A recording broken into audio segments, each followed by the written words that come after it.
Good morning, everyone, and welcome to day 3 of the Victorian Cleantech Expo. And this session, fast tracking startups. I'm Kate Russell and I head up corporate partnerships at Startup Bootcamp. Startup Bootcamp is a global innovation network that helps to scale startups through its accelerator programs and facilitates corporate innovation. Here in Australia, we operate programs across energy, fintech, sports tech, and food innovation. And in addition to our energy accelerator and scale programs, both here and abroad, we manage the industry platform scale-up collaboration Energy Tech Hub. We're also excited that we'll be launching the Greater Geelong Hydrogen Technology Cluster at the end of May to explore new opportunities for startups, scale-ups and SMEs in this space. We have 2 innovation specialists speaking for you today, and I'm looking forward to a lively and interactive session. There will be 2 presentations. The first, Surviving the Valley of Death from Stuart, Elliot, and the second from the textbook Tips and Tricks for Successful Startups by Professor Adam Ryan. These presentations will be followed by a panel discussion on how startups can be supported and a Q&A. Please feel free to ask questions via the chat, and we'll save the questions until after the 2 presentations, and I hope that we can get through as many as possible. So let's get started. Our first speaker has over 25 years of experience in advanced technology, product development, strategy, and commercialization. He has helped establish countless startups, and he is Stuart Elliot, co-CEO and co-founder of Planet Innovation. Planet Innovation is an advanced technology development, manufacturing and commercialization company that specializes in developing products in the biomedical and digital health markets. He started the company in 2009 and now has over 400 engineers and scientists developing game-changing products for the global market. I'd like to welcome Stuart Elliot. Thank you, Kate, for the kind words, and thank you everyone for joining us today. Very pleased to be here presenting. I'm now going to share my screen and just walk you through a quick presentation for 10 minutes, and then we'll go to the panel session. So I was asked to present today on the topic of surviving the Valley of Death, quite a serious topic, and in thinking about that and thinking about the Valley of Death and what that means, and I'll put up this slide just so that you have a common understanding. It's really a cash flow Valley of Death, and this is the traditional view of you're doing your R&D, commercialization, going through that deep valley and getting out the other side. But in thinking about the topic for today, I kind of realized that I wanted to change the title a little bit, because all of my learnings and all of the things that we've done have been about what do you do back here on the left-hand side, over this side? What decisions do you make early on, and how does that impact the size of the Valley of Death? And does there need to be a Valley of Death at all? I mean, many of you will have noticed that some companies sail through seemingly the seeming Valley of Death without a scratch. Others never get out of it. And it is indeed a Valley of Death. And so one of the key point of my presentation today is not so much about how to survive down in this deep valley, but how do you avoid actually getting into such a valley in the first place? Does your valley look something like this? And I put a bit of color in the presentation, try and keep it entertaining, from the Blue Mountains, very steep and treacherous and pretty hard to get out of, or a bit closer to home, for me at least, in the Yarra Valley with a nice winery and at the end of the road. Is it a much gentler valley you can get through? And what are the decisions you can make right at the start of your journey that leave you something a little bit more like the valley on the right than the valley on the left? But first, I'll just sorry, apologies. So apologies for this, had to come up with something creative yesterday. My creative artwork's not good, but I've slightly changed the topic of the presentation to pick your valleys wisely, rather than how do you survive that deep valley. Quick introduction to Planet Innovation first. We are a medical device and technology development manufacturing commercialization business. As Kate said, we've got over 400 people. A lot of what we do is in medtech. However, we do quite a number of projects in cleantech, and I'll share some of those with you later on. But probably more importantly, all the learnings that I'm going to share are applicable to pretty much any tech business, whether it's cleantech or medtech or any other technology space. So the first one, jumping into the biggest ones right off the bat. The first one is the lesson I want to learn is about whether you're creating a market or whether you're taking a slice of an existing market. And this is the most important thing for whether you'll end up in a very deep valley or a very shallow and pleasant valley. And I'm going to tell you a little bit of a story just to paint an example. If you go back to the late 60s, early 70s, this is the sort of car that my parents had. I think HT Holden, something like that. But more importantly than looking at cars, this is what it looked like inside. There's no seatbelts, absolutely no airbags. And if you go to 1970, if you look at this graph, this is the important bit, there's timeline along the bottom, and the vertical axis is the number of deaths per population. 1970 was the absolute peak of deaths per populace in cars. There was a huge need for safety equipment. And yet at the time, there was a very small market for seatbelts and absolutely no market for airbags. And so the point I'm making here is there are very frequently really large problems that you might have identified, but that doesn't mean there is a market. And it took decades to build that market. If you fast forward, the first decade, they started introducing seatbelts in the front seat and then eventually the back seat and then one airbag and then two airbags. And today, obviously compulsory seatbelts, but the consumers are driving the market demand for airbags. There's often 6, 7, 8 airbags in a car today, and that's driven by consumer demand. But remember, that's 50 years later from when there was this absolute peak need for safety equipment in cars. And so the message I really want to give, and what we see often, is if you're trying to target a market, target a really big problem where there is no market today, that's a really deep valley. And that's not to say you shouldn't do it, but it's going to take time and a lot of money. What I would encourage people to do is to, at least initially, look for where there's an existing market, where the product is already being purchased and you can take a slice of that. Otherwise, you're going to kind of end up in a valley that could look like this. And that might be something you want to take on, but don't take it on without the resources to get through, capital, etc. And that's really, you often hear about technology push versus market pull. And that's really a good example of that is the point I've just made. Where there is technology push, that is airbags in 1970. Market pull is airbags today, where a consumer will say, look, I'm not going to buy that car. It's only got 2 airbags. I want to buy this other car because it's got 8 airbags, because safety is really important to me. And that's what we refer to as market pull versus technology push. And this is another way of saying it. If you've identified a really big problem, don't automatically assume that's a market need. Second point I wanted to share was on the topic of partnering, and something that's really important for Planet Innovation. This is one of our spin-off companies, Zen. On the left is a smart thermostat, and I won't go into details. On the right is an energy management platform for distributed businesses. And I think Grant Hadamoser is actually presenting some details on this later today in the conference. But the point I wanted to make was about the importance of partnerships for getting through the valley of death. This is a live, a shot yesterday from the Comcast website. Comcast was Zen's first commercial partner. It's the Xfinity brand, which some of you might know is owned by Comcast. Comcast is like it's kind of like a Telstra in the US, for those that are not familiar. It's huge. It's got millions and millions of customers. And so having a partner like that with many customers is fantastic.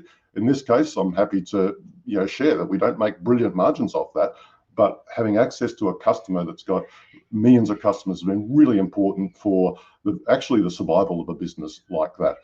And even more important than the early revenue and the ongoing consistent revenue you get from those partnerships, what's equally important is the insight those big partners bring to what's important in your product and what's not important in order to be successful. A bit closer, another one that may be online today, a local company, Loom, doing a fantastic Sol Share product, which is a solar sharing product for multi-dwelling buildings. So you've got solar panels on a roof and distributing the solar to different occupants. Full disclosure, Planet Innovation manufactures that product for Loom, as some of the Loom and PI team at a manufacturing facility in Box Hill. But it's the same story. What we see with good local, good startups like Loom is forming these early partnerships. In this case, this is a public announcement where they formed a partnership with Mirvac. And I'm just really sharing that to give you examples of what these early partnerships look like. It's not about going to find customers one at a time. In that case, residents or homeowners. In this case, look for a partner that's got access to many of those customers. It makes a huge difference, and can't recommend strongly enough to go and find those partners to minimise that valley. And the last one that is I wanted to share is something that's really been core to Planet Innovation's success. And we've grown 12 years ago from 4 people to 400 today. And that is a combination of products and services, or looking at providing products or services depending on the customer. This is an introductory slide on Planet Innovation. I'm not really here to talk about our business, but there's 2 parts of it, services and products. On the left, we do services for big technology companies. We design, we manufacture products for them. In many cases, they own the IP. And on the right, we've created quite a number of product businesses in their own right. And many times we do a combination of products and services. And what I would like to share is that the idea with you that actually, if you've got a lot of knowledge, maybe you could look at a combination of products and services in your business, because the benefit is, on the left, the services businesses typically get very quick revenue. I've put in there a valley in Gippsland because there's sort of like rolling hills that go on forever in a service business. It never stops, but you do generally get paid at the end of every month. So very different cash flow profile than a product business. On the product side of our business, I've chosen one of my favourites, Victoria Valley, looking down a Halls Gap there in the Grampians, for those that are familiar.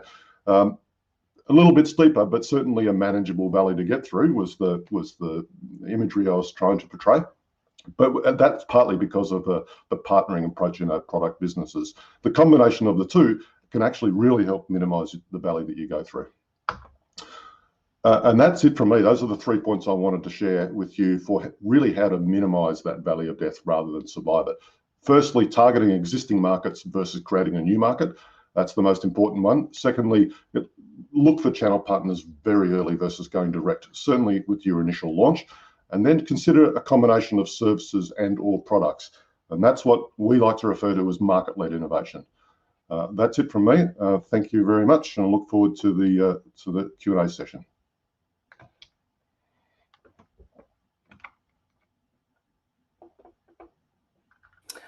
Thanks so much.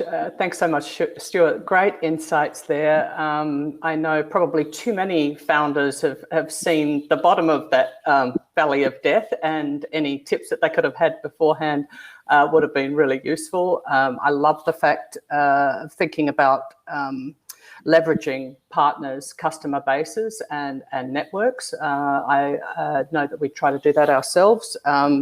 And also targeting a market with no demand, being a deep valley. I remember being in augmented reality for quite some time, and we were very excited about the possibility, but the market maybe wasn't quite ready for it as well. So nothing worse than having a great product but nobody who wants to buy it. So thanks very much for that. We are waiting for Adam to come online, and I would like to start to introduce him. He is no stranger to innovation, startups and entrepreneurship. It is Professor Adam Ryan, and he's Professor of Entrepreneurship at Monash University. Adam is passionate about seeing founders realise their dreams, and he has had a successful track record of taking businesses in the early stages of their development, or companies that need an injection of capital to help them grow and execute their plans. He has built a number of sustainable companies across a variety of sectors. Adam is also a mentor and has had over 20 years of experience at the executive and board level in tech-based businesses, where he's specialised in their growth and expansion. Adam is currently focused on clean tech R&D companies and those in the recycling space. Looking forward to your presentation, Adam. Let's get our pencils sharpened. Thank you, Kate. I'll just share my screen if I can.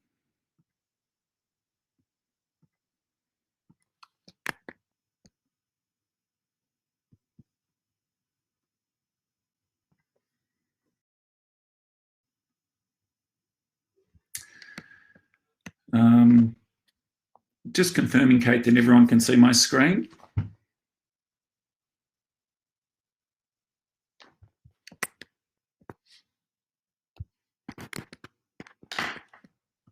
Yes, we can see it. Oh, you can. Okay, no worries. I wasn't sure. Okay. All right. Well, firstly, thank you, Kate, for the introduction, and welcome to everybody who's attending this event. I think it's a very important event in a very important space over the ensuing decades. In the 15 minutes today, I just want to sort of expand on some of the concepts just presented earlier. There's a lot of alignment in what I wanted to share today, just in the short time that we've got, and we can certainly expand on more of this in the Q&A session. But I just wanted to give you some insights into successful startups, and there's many dimensions to all of this, not to mention probably the most important, which is timing.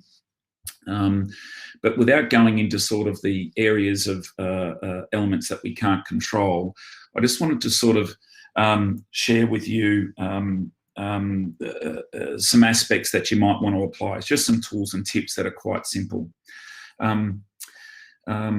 My background is with tech businesses early stage here in Australia and California, and the principle of Watkins Bay, which focuses purely on founder-led companies. That's the key focus, and we're doing a number of projects in the clean tech and renewable energy space, as well as recycling and sustainable manufacturing.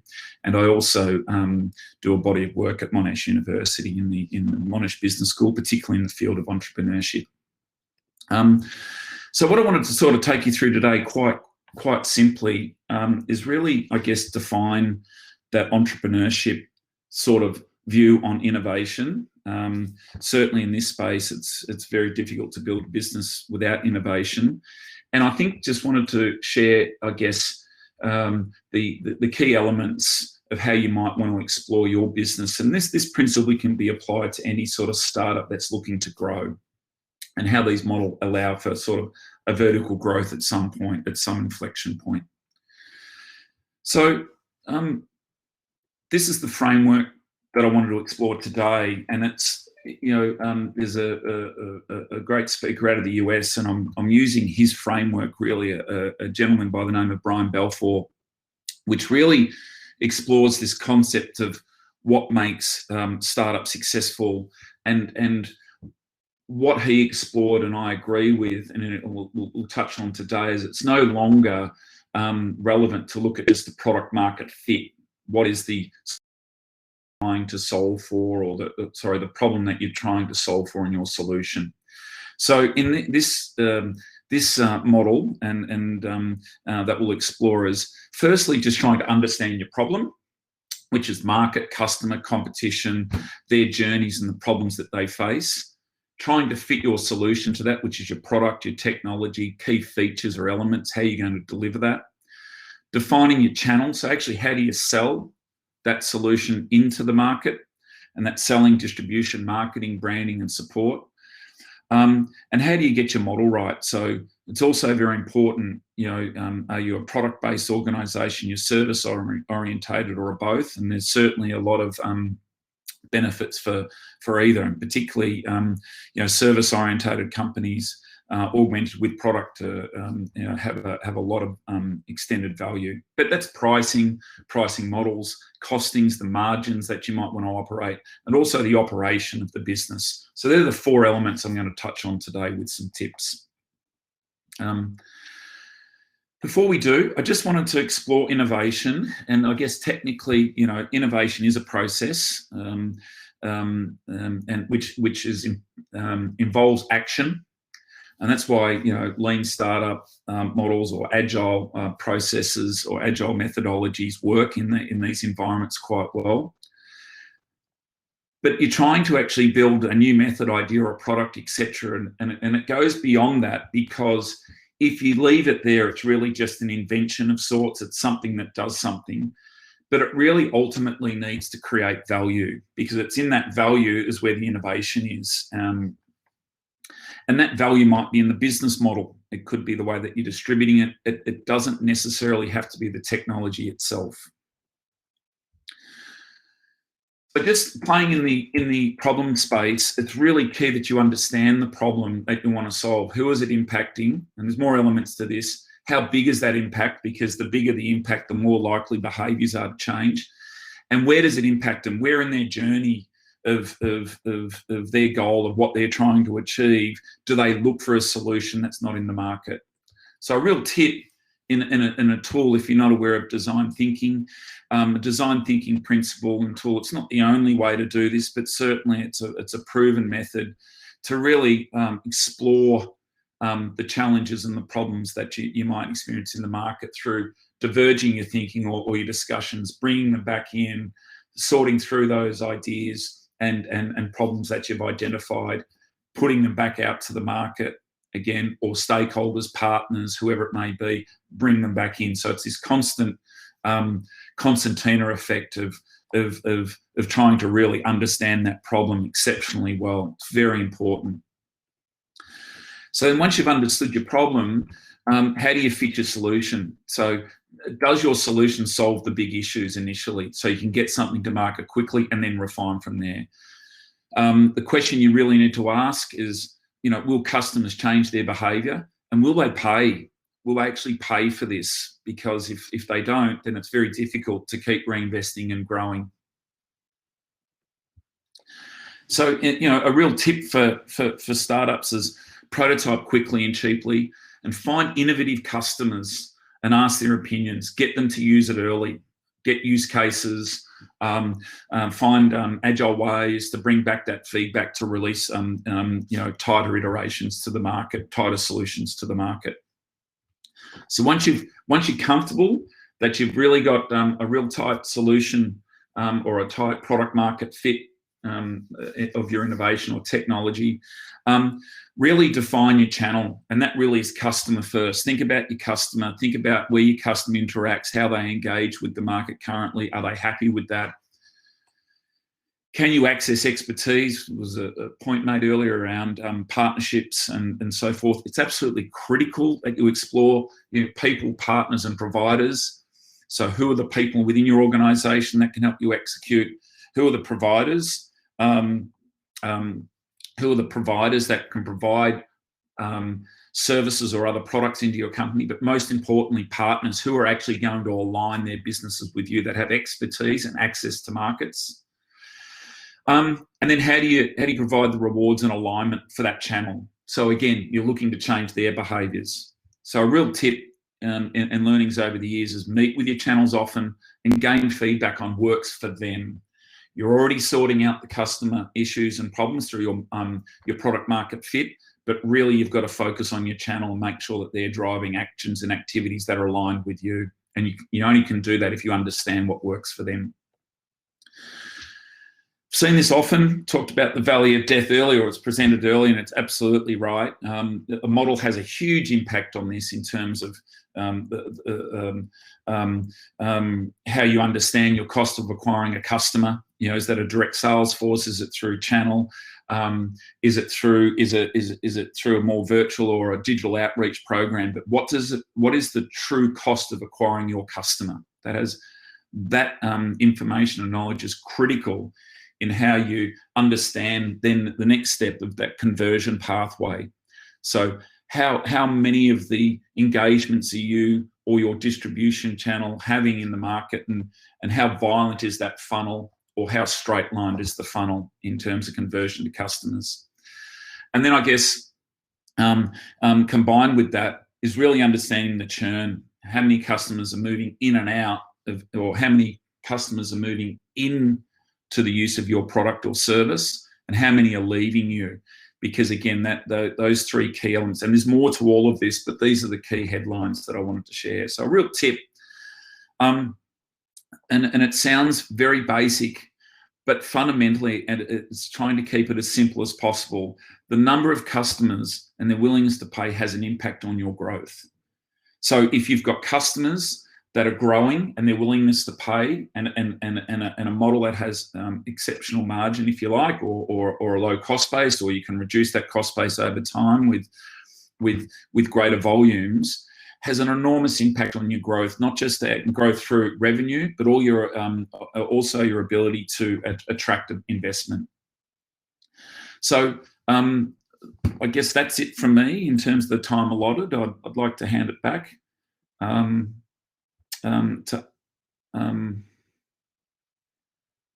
the crew, to Kate. Yeah.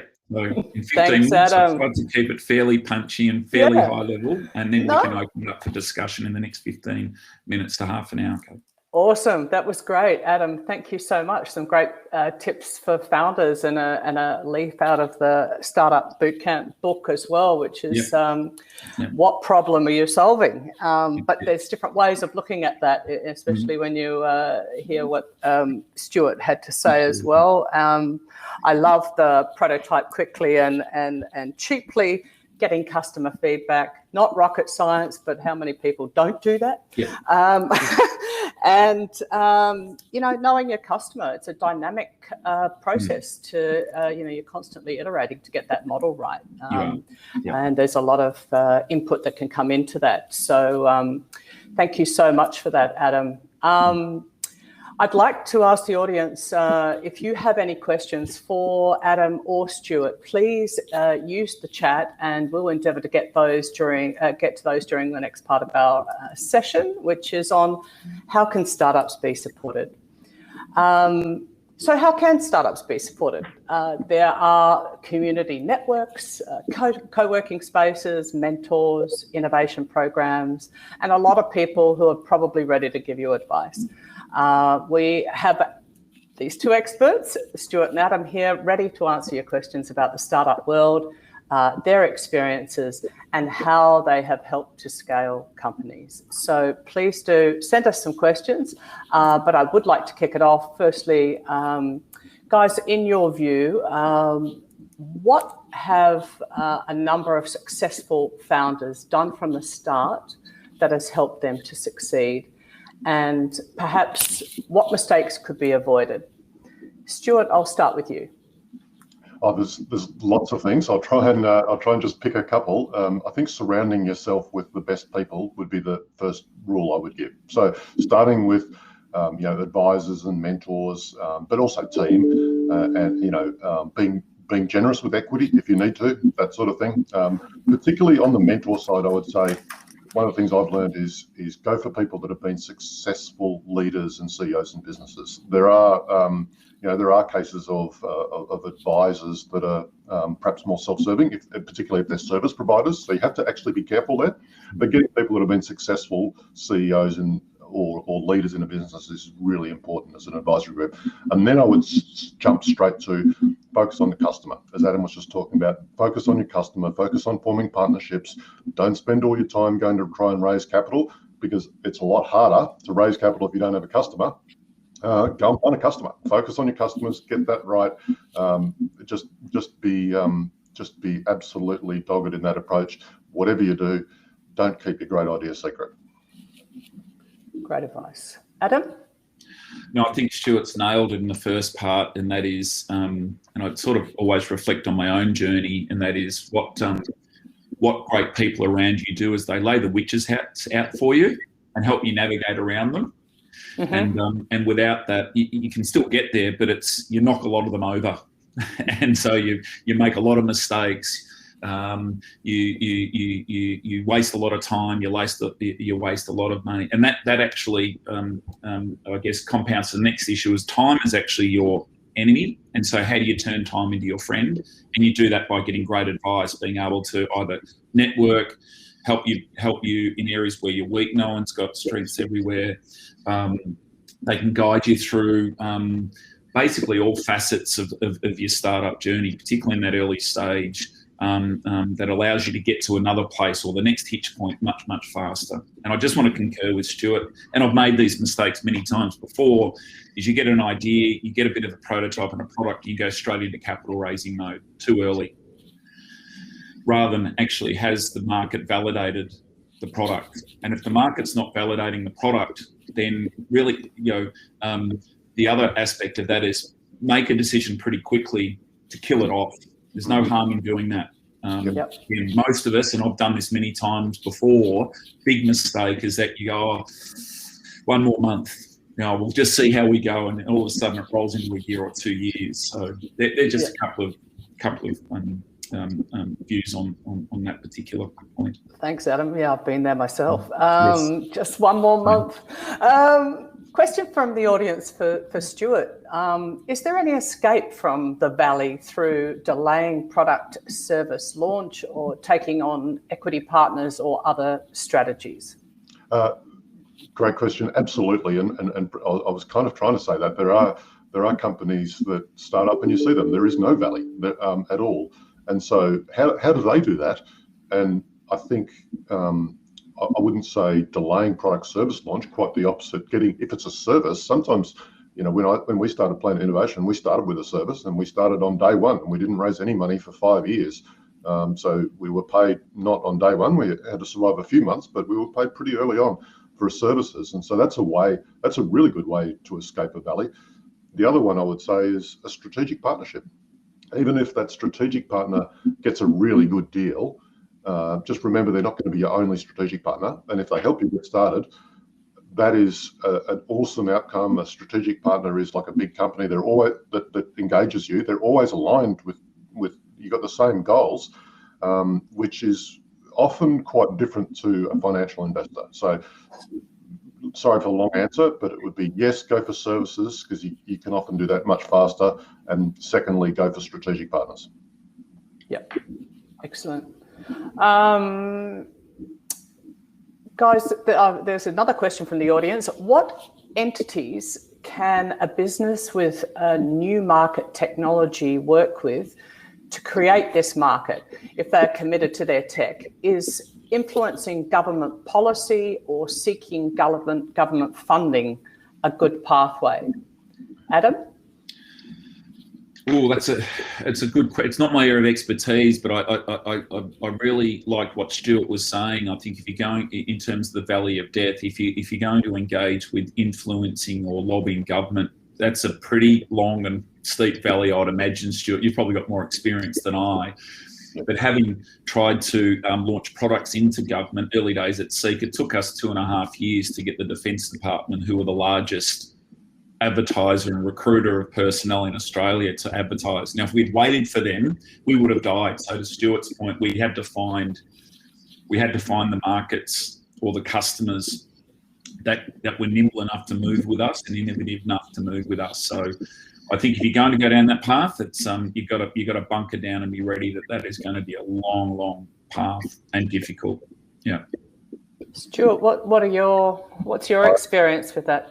Absolutely agree. I've seen a couple of companies very lucky with influencing government right at the time they do it, and usually their core skill is actually influence. So if you think about what their thing, it's not the tech. It's actually that they're one was in the US and they had a couple of people on their board with the surname Kennedy. That helped a lot.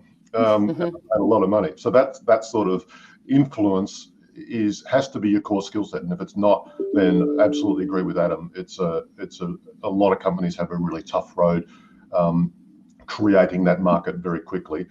If you can do it with if you can do it with a strategic partner, as Adam said, then great.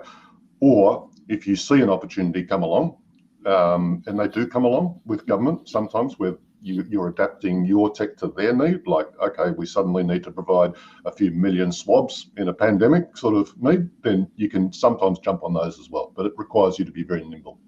Yeah, indeed. Question for Adam is from the audience. Is it overly optimistic to expect a change in customer behaviour, or are there ways and means to achieve this? For example, by the use of influencers, and this person's referring to The Tipping Point by Malcolm Gladwell. Yeah, well, look, the interesting thing about tipping points is you don't know that they've tipped until well after, and you're looking backwards. So it's always a retrospective view as to when that happened. And to predict them is if anyone who says they can predict when that's going to come, I'd like to meet them, because they're either I don't know, they've got some sort of ESP quality, or they're a genius. So it's dangerous to sort of try and predict a tipping point. That's part one, I think, of the equation. The reason why I think understanding your problem, particularly through some sort of journey, whether it's, you know, if you want to use the design thinking concepts of a journey map or whatever it may be, but really understanding, you know, and I'll use a design thinking term because it's easily referenced on the internet. And it's a great tool to get you at least thinking about it in a certain way. It's not the only tool, but it is a great tool, and I do like it myself. If you can really understand the impact of the problem, and the bigger it is, the more likely it is for those behaviours to change. So yes, you can use, if you look at the distribution component of that quadrant, influencers, digital outreach, marketing, you know, a whole raft of these sales and marketing activities, and influencing is a big part of that. But still, unless that problem is big enough for them to change behaviour, it's unlikely they're going to change with any deal of gravitas. You know, you might get them for a little while and then they'll wither on the vine. So for that long-term sustainable growth, it's why I always come back to that problem. You've got to really understand the problem. And the second part to that, it's cheap. It's really cheap and quick to test that, you know. And if people say, yeah, that's a really awful problem, I'd buy that product and I'd switch and I'd do anything to do it. Okay, you now got some really great signs that you're on a winner. You know, so I hope that answers the question. Yep. Stuart, any thoughts? No, I agree with what Adam said. Actually, yeah, comfortable with that one. Yep. Okay. No worries. Another question from the audience: is it difficult for investors, Stuart, to understand the hybrid services and products model, services and product model? Yeah, that's a great question. Insightful. The answer is yes and no.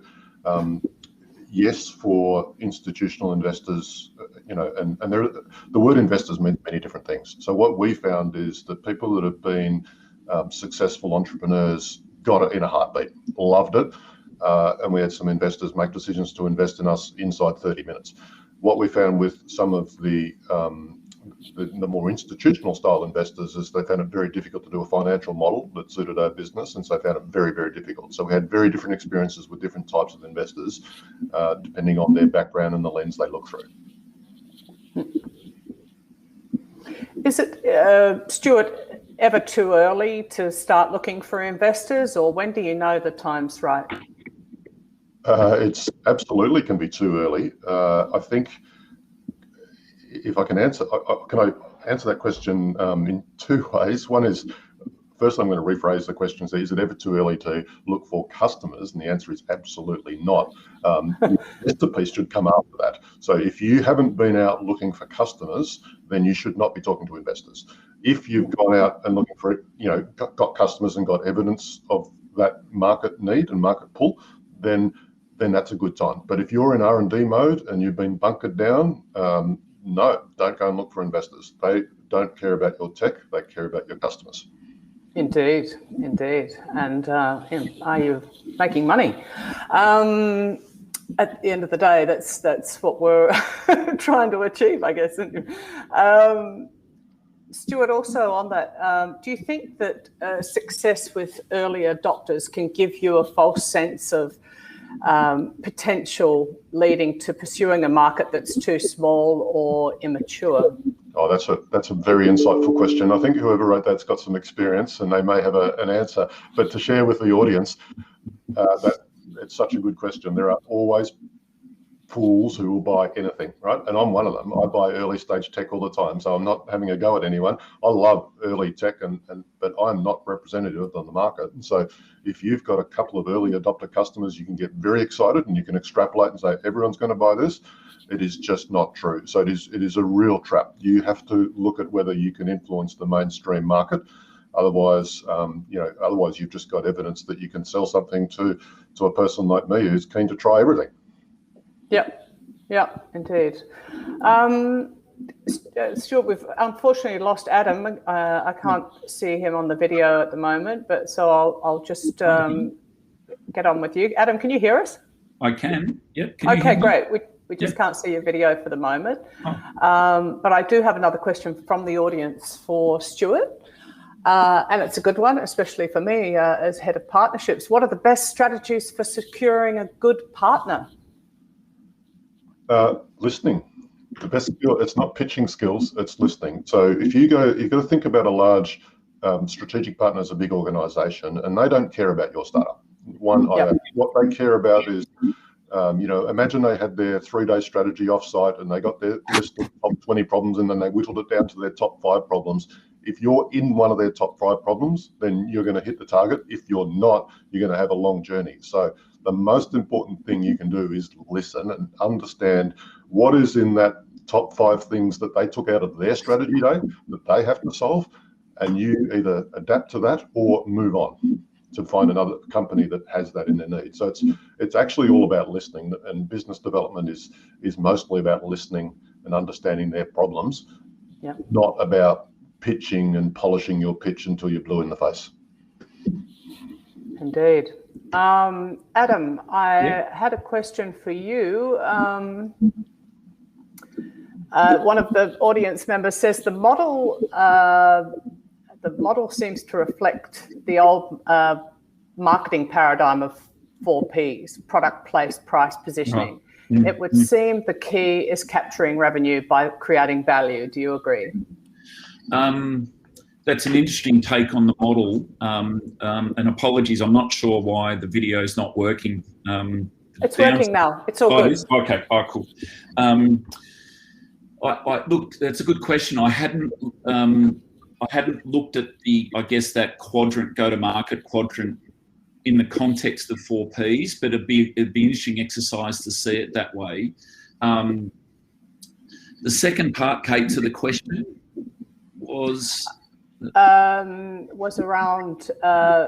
It would seem that the key is capturing revenue by creating value. Do you agree? Yeah, absolutely. Look, that's the essence of it. Because again, what is it? Fool me once, shame on you. Fool me twice, shame on me. And I think customers aren't silly. And I think again, I'm with Stuart. Yeah, I'm buying stuff all the time. I've got a shed full of stuff that I've used a few times and didn't really meet expectation, etc. So, for long-term sustainable growth and growth that can be exponential, that you've got to determine the value equation. And that's when also linking back to the model, it's no good giving it away either. That's where you've got to find the balance of pricing and your model around delivering margin, etc. Profitability is also extremely important. And as an example, if you look at Google AdWords, they could say it's a fixed cost per click, couldn't they? But what they do is they've built a very, very sophisticated model of how they maximize that click, because everyone's going to have a different value for that particular word that's being advertised for the value of that click, you see. So they're maximizing their revenue all the time, just as an example. Maybe a bit harder in Cleantech, but to explore that principle is always very important. Stuart, any thoughts on that one? There's a couple of questions. Can you repeat the second part of the question? Sorry. The person asked around the model of the 4 Ps: product, place, price, positioning. It would seem that the key is capturing revenue by creating value. Do you agree? Yeah, absolutely. I think what I spoke about earlier is going to find a customer as early as humanly possible, and showing that you can, showing that you can serve that customer is everything in the business. Many startups get focused on the technology and its impact on the problem, but at the end of the day, it's finding that customer. And so I keep coming back to partners for that. And one of the reasons I go on about that is if you can find a partner, they have access to customers. And people often forget in startups the cost of sales. The cost of sales is higher for a product where you're trying to create a new market. The cost of sales is also much higher if you're selling directly. So finding a partner really reduces your cost of sales and gives you some traction. The other thing that it does is that a partnership brings insight, and no matter how much research you've done into your area or your market or your tech or the problem, and you've interviewed lots and lots of potential customers, if you partner with a company like Zen did with Comcast that has millions of customers, you cannot match their insight. Or if you partner with a company that's been in a market for decades, they will bring insight, and that insight can be subtle, but subtle is the difference between success and failure. It's something that's actually, maybe we need to take out that feature. Maybe we need to add a different feature that you hadn't actually thought of, and it might be trivial. Maybe we can't sell that product unless we meet this particular regulation that you're not even familiar with, etc. So can't emphasize enough the need to go to a partner for capital and insight, and an effective lowering the cost of sales. Yep, excellent, thanks. One last very quick question for each of you. Adam, what's the best advice you ever gave a startup? Oh, it's probably a question for them, Kate. But I could probably share with you the best advice I got. And I don't think for probably in the early years I listened to it. And that is, and we've talked about it a lot today, and that would be I would advise any startup to prototype quickly, prototype light, prototype cheaply. To Stuart's point, I think he's made this point brilliantly today, is find partners and people, providers, anyone in that network that can help you get something to market really quickly, to determine whether customers are willing to come the journey, not just the innovators, and that gets back to the problem again. It all keeps coming back to, do you know your problem well enough? Is it such a big problem people are going to change behaviours? And make a call before you spend 3-5 years, hock your house, all those sorts of things, whatever that definition of sacrifice might be. You're better off cutting it off early. So make a decision to say stop it and find something else, as painful as that might sound. Just as important as going forward, absolutely. It is, absolutely, yeah. And Stuart, if you have a wildly successful company there in Planet Innovation, very, very interesting. But if you had to start that company again, what would you do differently? Great question. When I think back across, we've been going for 12 years, I would say that I've spent, so it's not necessarily at the start, but through the journey, spent way too much time engaging with institutional investors, venture capitalists and private equity firms, and not enough time talking to the partners. So when I reflect on it, one of the reasons I'm giving the advice I'm giving about partnerships is they've been so much more successful for us, as opposed to some of the time I've spent engaging with some, I don't want to be totally negative, but some VC type or private equity type investors have given us advice that's been diametrically opposite what is actually in our best interests. And so I would just swing the focus away from investors even more than we've done towards those strategic partners. Fantastic. Great advice. Guys, thank you so much. There was so much content in that, and I'm sure it was really helpful for the people watching. I also understand, that it's really very much about the team. As you said, you need the team and the skills to carry on, focus on your customer, and really understand the problem that you're solving. So, Adam, Stuart, I want to thank you for your presentations and your time today. Everyone that's viewing, I hope you. Yeah. Okay, thanks. Everyone that's viewing, I hope you enjoyed the session and that you got some helpful insights to support your innovation journeys and startups if you have one. Please stay around for the next session. It's coming up shortly. It's called Thriving and Driving Exports. And thanks for joining us and enjoy your day. Thanks, everyone.